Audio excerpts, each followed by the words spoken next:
ರಾಜ್ಯಕ್ಕೆ ಮತ್ತೆ ಒಕ್ಕರಿಸಲಿದೆ ಆಲಿಕಲ್ಲು ಮಳೆ.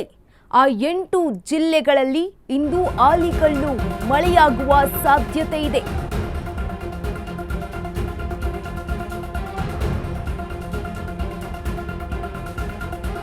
ಹವಾಮಾನ ಇಲಾಖೆಯಿಂದ ಆರೆಂಜ್ ಅಲರ್ಟ್ ಅನ್ನು ಈಗಾಗಲೇ ಘೋಷಣೆ ಮಾಡಲಾಗಿದೆ.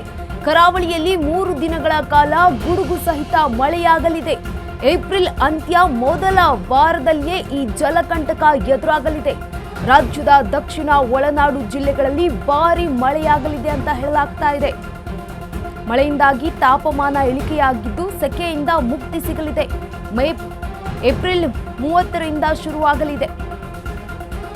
ಸುಮಾರು 64.5 ಮಿಲಿಮೀಟರ್ ಮಳೆಯಾಗಿದೆ. ಧಾರವಾಡ ಮಾದರಿಯ ಹಾಗೆ ವಿನಾಶದ ಭೀತಿ ಎದುರಾಗಿದೆ. ತಿಂಗಳ ಹಿಂದೆ ಧಾರವಾಡದಲ್ಲೂ ಕೂಡ ಮಹಾ ವಿನಾಶಕಾರಿ ಮಳೆಯಾಗಿತ್ತು. ಭಾರಿ ಗಾತ್ರದ ಆಲಿಕಲ್ಲು ಮಳೆ ಬಿದ್ದು ನೂರಾರು ತೋಟಗಳು ಕೂಡ ನಾಶವಾಗಿ ಹೋಗಿದ್ವು. ಇದೀಗ ಮತ್ತೆ ಆಲಿಕಲ್ಲು ಮಳೆಯ ವಾರ್ನಿಂಗ್ ಸಿಕ್ಕಿದೆ. ರೈತಾಪಿ ವರ್ಗದಲ್ಲಿ ಈಗ ಆತಂಕ ಮೂಡಿದೆ. ಮಾವು ಸೇರಿ 10 ಬೆಳೆಗಳು ನಾಶವಾಗುವ ಭೀತಿ ಎದುರಾಗಿದೆ. ರಾಜ್ಯದಲ್ಲಿ ಮತ್ತೆ ಒಕ್ಕರಿಸಲಿದೆ ಆಲಿಕಲ್ಲು ಮಳೆ. ಆ 8 ಜಿಲ್ಲೆಗಳಲ್ಲಿ ಇಂದು ಆಲಿಕಲ್ಲು ಮಳೆಯಾಗುವ ಸಾಧ್ಯತೆ ಇದೆ. ಹವಾಮಾನ ಇಲಾಖೆಯಿಂದ ಈಗಾಗಲೇ ಆರೆಂಜ್ ಅಲರ್ಟ್ ಅನ್ನು ಕೂಡ ಘೋಷಣೆ ಮಾಡಲಾಗಿದ್ದು ಕರಾವಳಿಯಲ್ಲಿ 3 ದಿನಗಳ ಕಾಲ ಗುಡುಗು ಸಹಿತ ಮಳೆಯಾಗಲಿದೆ. ಏಪ್ರಿಲ್ ಅಂತ್ಯ ಜೊತೆಗೆ ಮೇ ಮೊದಲ ವಾರದಲ್ಲಿ ಜಲಕಂಟಕ. ರಾಜ್ಯದ ದಕ್ಷಿಣ ಒಳನಾಡು ಜಿಲ್ಲೆಗಳಲ್ಲಿ ಭಾರಿ ಮಳೆಯಾಗಲಿದೆ. ಮಳೆಯಿಂದಾಗಿ ತಾಪಮಾನ ಇಳಿಕೆಯಾಗಿ ಸೆಕೆಯಿಂದ ಮುಕ್ತಿ ಸಿಗಲಿದೆ ಜನರಿಗೆ.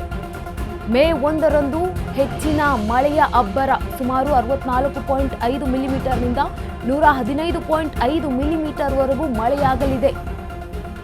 ಇನ್ನು ಎಲ್ಲೆಲ್ಲಿ ಎಷ್ಟೆಷ್ಟು ಮಳೆಯಾಗಿದೆ ಅಂತ ನೋಡೋದಾದ್ರೆ ತುಮಕೂರಿನಲ್ಲಿ 74.5 ಮಿಲಿಮೀಟರ್, ಹಾಗೆ ಧಾರವಾಡ ಜಿಲ್ಲೆಯಲ್ಲಿ 61.5 ಮಿಲಿಮೀಟರ್ ಮಳೆಯಾಗಿದೆ. ಇತ್ತ ಹಾಸನದಲ್ಲೂ ಕೂಡ 56 ಮಿಲಿಮೀಟರ್ ಮಳೆಯಾಗಿದೆ ಅಂತ ಈಗಾಗಲೇ ಹೇಳಿರುವಂಥದ್ದು. ಕರಾವಳಿಯಲ್ಲಿ 3 ದಿನಗಳ ಕಾಲ ಮಳೆಯಾಗಲಿದೆ. ವಿಜಯನಗರದಲ್ಲಿ 45.5 ಮಿಲಿಮೀಟರ್ ಮಳೆಯಾಗಿದ್ದರೆ ಚಿತ್ರದುರ್ಗ ಜಿಲ್ಲೆಯಲ್ಲಿ 41.5 ಮಿಲಿಮೀಟರ್ ಮಳೆಯಾಗಿದೆ. ಇತ್ತ ದಾವಣಗೆರೆಯಲ್ಲೂ ಕೂಡ 37.5 ಮಿಲಿಮೀಟರ್ ಮಳೆಯಾಗಿದೆ. ಮೇ 1ರಂದು ಮತ್ತೆ ಹೆಚ್ಚಿನ ಮಳೆಯಾಗಲಿದೆ ಅಂತ ಈಗಾಗಲೇ ಹವಾಮಾನ ಇಲಾಖೆ ಮಾಹಿತಿಯನ್ನ ನೀಡಿದೆ. ಸುಮಾರು 64.5 ಮಿಲಿಮೀಟರ್ ಮಳೆಯಾಗಿದ್ದು ಈಗಾಗಲೇ ತುಮಕೂರಿನಲ್ಲೂ ಕೂಡ 74.5 ಮಿಲಿಮೀಟರ್ ಮಳೆಯಾಗಿದೆ. ಇತ್ತ ಧಾರವಾಡ ಜಿಲ್ಲೆಯಲ್ಲೂ ಕೂಡ 61.5 ಮಿಲಿಮೀಟರ್ ಮಳೆಯಾಗಿದೆ ಅಂತ ಮಾಹಿತಿಯನ್ನ ನೀಡಿದೆ ಹವಾಮಾನ ಇಲಾಖೆ. ಇತ್ತ ಹಾಸನದಲ್ಲೂ ಕೂಡ 56 ಮಿಲಿಮೀಟರ್ನಷ್ಟು ಮಳೆಯಾಗಿದೆ ಅಂತ ಮಾಹಿತಿಯನ್ನ ನೀಡಿದ್ದು ಧಾರವಾಡದಲ್ಲಿ ಈಗಾಗಲೇ ಮಳೆಯಿಂದಾಗಿ ಬೆಳೆ ನಾಶ ಆಗಿದೆ ಅನ್ನುವ ಕೂಡ ಮಾಹಿತಿ ಲಭ್ಯವಾಗಿತ್ತು. ಇನ್ನು ವಿಜಯನಗರ ಜಿಲ್ಲೆಯಲ್ಲಿ 45.5 ಮಿಲಿಮೀಟರ್ ಮಳೆಯಾಗಿದೆ.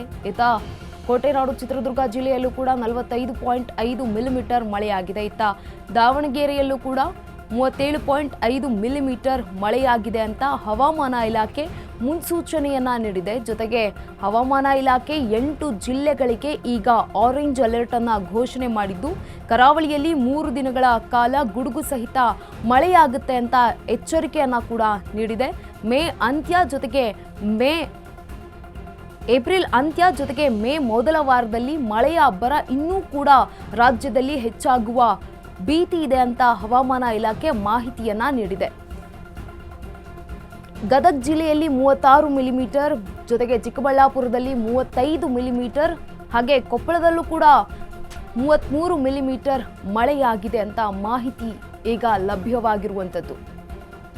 ತಿಂಗಳ ಹಿಂದೆ ಧಾರವಾಡದಲ್ಲಿ ಮಹಾ ವಿನಾಶಕಾರಿ ಮಳೆಯಾಗಿತ್ತು. ಇದರಿಂದಾಗಿ ಸಾಕಷ್ಟು ತೋಟಗಳು ಕೂಡ ನಾಶಗೊಂಡಿದ್ವು. ಭಾರೀ ಗಾತ್ರದ ಆನೆಕಲ್ಲು ಮಳೆಯಾಗಿತ್ತು ಅಲ್ಲಿ. ಗದಗ ಜಿಲ್ಲೆಯಲ್ಲಿ 36 ಮಿಲಿಮೀಟರ್ ಆಗಿದ್ರೆ ಇತರ ಚಿಕ್ಕಬಳ್ಳಾಪುರದಲ್ಲೂ ಕೂಡ 35 ಮಿಲಿಮೀಟರ್ ಮಳೆಯಾಗಿತ್ತು. ಕೊಪ್ಪಳದಲ್ಲೂ ಕೂಡ 33 ಮಿಲಿಮೀಟರ್ ಮಳೆಯಾಗಿದೆ ಅಂತ ಮಾಹಿತಿಯನ್ನ ನೀಡಿದೆ ಹವಾಮಾನ ಇಲಾಖೆ. ರಾಜ್ಯಕ್ಕೆ ಮತ್ತೆ ಒಕ್ಕರಿಸಲಿದೆ ಆಲಿಕಲ್ಲು ಮಳೆ. ಈ ಆಲಿಕಲ್ಲು ಮಳೆಯಿಂದಾಗಿ ಸಾಕಷ್ಟು ಬೆಳೆಗಳು ನಾಶ ಆಗುತ್ತೆ. ಆ 8 ಜಿಲ್ಲೆಗಳಿಗೆ ಆಲಿಕಲ್ಲು ಮಳೆಯಾಗುವ ಸಾಧ್ಯತೆ ಇದೆ. ಹೀಗಾಗಿ ಹವಾಮಾನ ಇಲಾಖೆ ಆರೆಂಜ್ ಅಲರ್ಟ್ ಅನ್ನು ಕೂಡ ಘೋಷಣೆ ಮಾಡಿರುವಂಥದ್ದು. 3 ದಿನಗಳ ಕಾಲ ಗುಡುಗು ಸಹಿತ ಮಳೆಯಾಗಲಿದೆ ಕರಾವಳಿ ಭಾಗದಲ್ಲಿ. ಏಪ್ರಿಲ್ ಅಂತ್ಯ ಹಾಗೆ ಮೇ ಮೊದಲ ವಾರದಲ್ಲಿ ಈ ಒಂದು ಆಲಿಕಲ್ಲು ಮಳೆಯಾಗಲಿದೆ. ಜೊತೆಗೆ ರಾಜ್ಯದ ದಕ್ಷಿಣ ಒಳನಾಡು ಜಿಲ್ಲೆಗಳಲ್ಲೂ ಕೂಡ ಈಗ ಮುನ್ನೆಚ್ಚರಿಕಾ ಕ್ರಮವನ್ನು ತೆಗೆದುಕೊಳ್ಳುವಂತೆ ಸೂಚನೆಯನ್ನ ನೀಡಲಾಗಿದೆ. ತುಂಬಾ ಸೆಕೆಯಿಂದ ಒದ್ದಾಡ್ತಾ ಇದ್ದಂತಹ ಜನರಿಗೆ ಈಗ ಸೆಕೆಯಿಂದ ಮುಕ್ತಿ ಸಿಗಲಿದೆ. ಧಾರವಾಡ ಮಾದರಿಯ ಹಾಗೆ ಈಗ ವಿನಾಶದ ಭೀತಿ ಎದುರಾಗಿದೆ. ಜೊತೆಗೆ ಹವಾಮಾನ ಇಲಾಖೆಯ ಪ್ರಕಾರ ಯಾವ್ಯಾವ ಜಿಲ್ಲೆಯಲ್ಲಿ ಎಷ್ಟೆಷ್ಟು ಮಳೆಯಾಗಿದೆ ಅಂತ ನೋಡ್ತಾ ಹೋಗೋದಾದ್ರೆ ಗದಗ ಜಿಲ್ಲೆಯಲ್ಲಿ 36 ಮಿಲಿಮೀಟರ್ ಮಳೆಯಾಗಿದೆ. ಚಿಕ್ಕಬಳ್ಳಾಪುರ ಜಿಲ್ಲೆಯಲ್ಲಿ 35 ಮಿಲಿಮೀಟರ್, ಜೊತೆಗೆ ಕೊಪ್ಪಳ ಜಿಲ್ಲೆಯಲ್ಲಿ 33 ಮಿಲಿಮೀಟರ್ ಅಷ್ಟು ಮಳೆಯಾಗಿದೆ. ಜೊತೆಗೆ ತುಮಕೂರು ಜಿಲ್ಲೆಯಲ್ಲಿ 74.5 ಮಿಲಿಮೀಟರ್, ಧಾರವಾಡದಲ್ಲಿ 61.5 ಮಿಲಿಮೀಟರ್, ಹಾಸನ ಜಿಲ್ಲೆಯಲ್ಲಿ 56 ಮಿಲಿಮೀಟರ್ನಷ್ಟು ಮಳೆಯಾಗಿದೆ. ವಿಜಯನಗರ ಜಿಲ್ಲೆಯಲ್ಲಿ 45.5 ಮಿಲಿಮೀಟರ್ ಮಳೆಯಾಗಿದ್ರೆ ಚಿತ್ರದುರ್ಗದಲ್ಲೂ ಕೂಡ 41.5 ಮಿಲಿಮೀಟರ್ ಮಳೆಯಾಗಿದೆ. ಇತ್ತ ದಾವಣಗೆರೆ ಜಿಲ್ಲೆಯಲ್ಲೂ ಕೂಡ 37.5 ಮಿಲಿಮೀಟರ್ ಮಳೆಯಾಗಿದೆ ಅಂತ ಹವಾಮಾನ ಇಲಾಖೆ ಮಾಹಿತಿಯನ್ನ ನೀಡಿದೆ. ಇನ್ನು ಕರಾವಳಿಯಲ್ಲಿ 3 ದಿನಗಳ ಕಾಲ ಗುಡುಗು ಸಹಿತ ಮಳೆಯಾಗಲಿದೆ ಅಂತ ಮಾಹಿತಿ ಸಿಕ್ಕಿದೆ.